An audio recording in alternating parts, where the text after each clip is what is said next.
En Libye, le chef du Haut Conseil d'État Khaled Al-Mishri et l'ambassadeur de Turquie Kenan Yilmaz ont discuté de la coopération entre les deux pays. Les deux hommes ont, au cours de cet entretien, passé en revue les derniers développements politiques internationaux, l'avancement du processus politique, le soutien au comité chargé de préparer les lois et la législation en vue d'atteindre les élections en 2023 en Libye.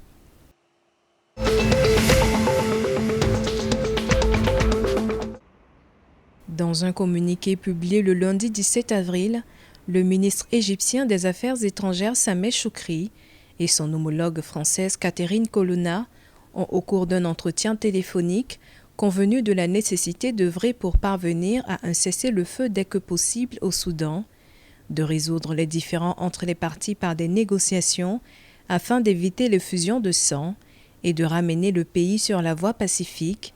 Les deux parties ont souligné qu'aucune partie extérieure ne devrait s'immiscer dans ce conflit.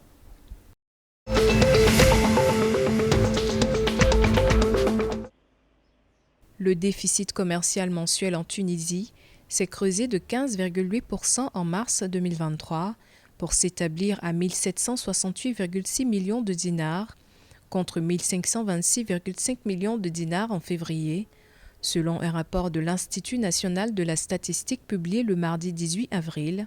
Après la baisse enregistrée en février 2023, les échanges ont repris en mars, les exportations et les importations augmentant respectivement de 2,4% et 5,6%.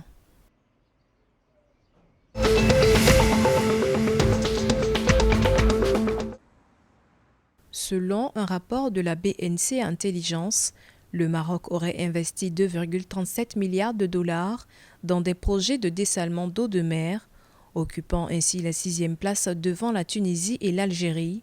Selon le même rapport, la sécheresse persistante des dernières années, qui a installé le pays dans une situation d'aridité chronique, avec une baisse critique du niveau des barrages, a poussé le pays à lancer un vaste programme d'installation de stations de dessalement et de purification d'eau dans plusieurs régions du pays.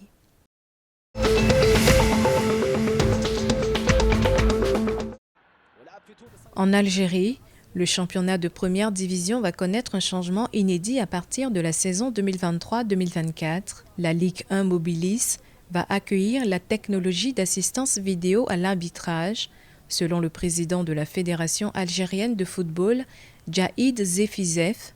Cette décision fait suite à de nombreuses plaintes des clubs de l'élite algérienne contre l'arbitrage, à l'instar récemment de la JS Kabylie.